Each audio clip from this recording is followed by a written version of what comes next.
You're at a party. People are laughing. Someone just told a story and the whole room erupted. You smiled, you nodded, you even laughed a little. But something feels off. Like there's a glass wall between you and everyone else. You can see them. You can hear them. But you can't quite reach them. You're surrounded by people. And you've never felt more alone. If that sounds familiar, it's not because something is wrong with you. It's because your brain is doing something that psychologists only recently started to recognize. And what they found changes everything. Here's the thing most people get wrong about loneliness. They think it means being alone. It doesn't. You can be alone in a cabin in the mountains and feel perfectly at peace.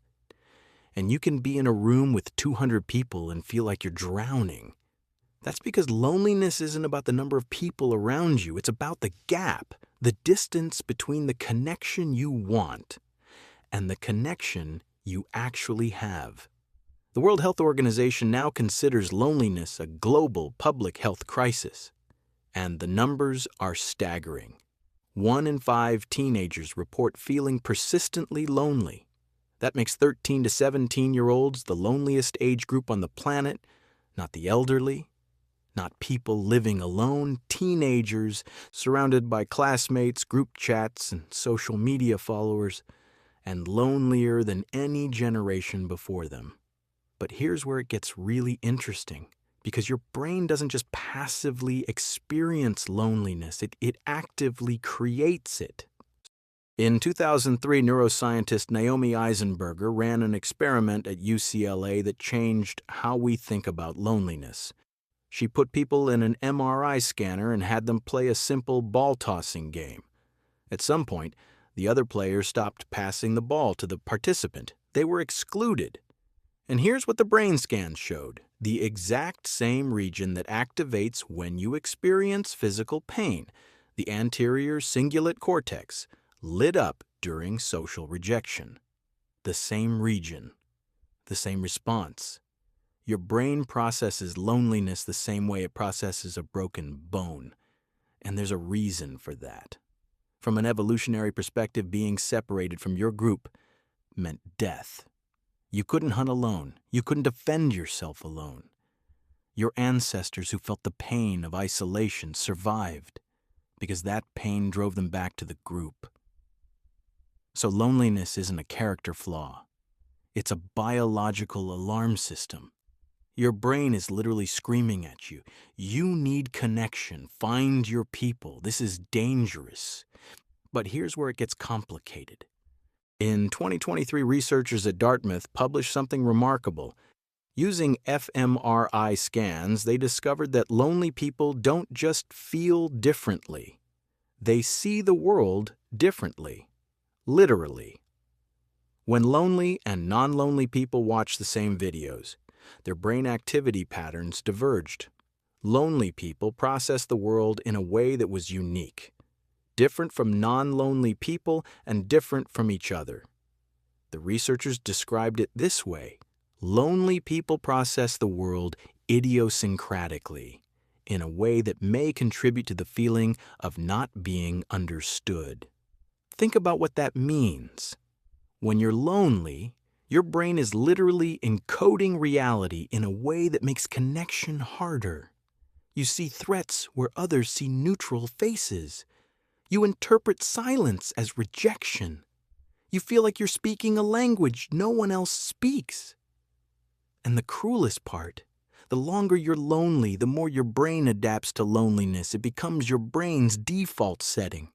Now, if you're watching this and thinking, this feels more intense for me than for other people, you might be right. And there's a neurological reason for that. Some brains are wired to feel loneliness more acutely. Research shows that variations in your dopamine and serotonin systems, the neurotransmitters that regulate mood, motivation, and social bonding, can significantly increase your sensitivity to social isolation. People with ADHD, for example, often have lower baseline dopamine levels. This means social interaction is especially rewarding for them. It gives them a dopamine boost that their brains are constantly craving. But it also means that when connection is absent, the drop feels devastating. Research published in the Journal of Attention Disorders confirm this. Young people with ADHD report significantly higher levels of loneliness than their peers, and that loneliness, in turn, is associated with higher rates of anxiety and depression. It's not that you're being dramatic, it's that your brain's reward system makes connection feel like oxygen. And when it's missing, it feels like you're suffocating. So if loneliness is a biological alarm telling us to seek connection, why aren't our 500 online friends fixing it? Because your brain knows the difference. When you have a genuine in-person conversation with someone who truly sees you, your brain releases oxytocin, the bonding hormone. Your cortisol drops. Your nervous system settles. You feel safe. When you scroll through Instagram and see someone's highlight reel, none of that happens. In fact, the opposite does. Social comparison activates. Your ventral striatum fires. The same region involved in gambling. You're not connecting, you're competing. And every scroll deepens the gap between the connection you want and the connection you have. A survey of over 4,000 adults found that only 19% of young people aged 18 to 29 said social media makes them feel more connected. 81% said it doesn't.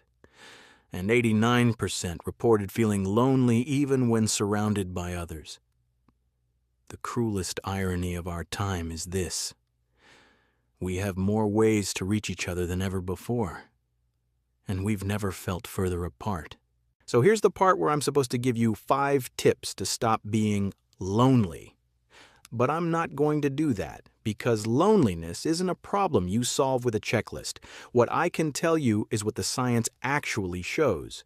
First, loneliness interventions work. A massive meta-analysis of 280 studies published in 2026 confirmed that loneliness interventions are effective across all age groups. That's not opinion.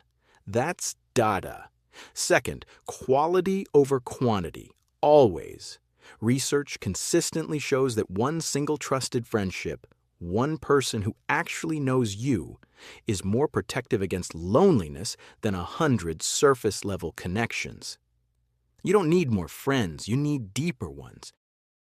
And third, if you watch this video and thought, "This is me," that's not a sign that you're broken. It's a sign that your brain's alarm system is working. It's telling you that something needs to change.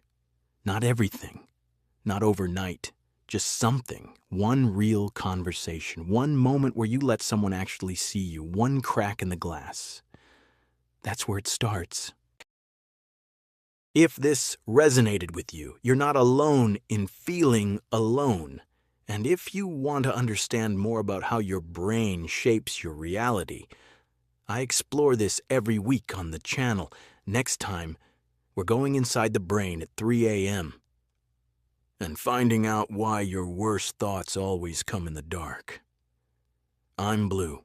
Thanks for watching.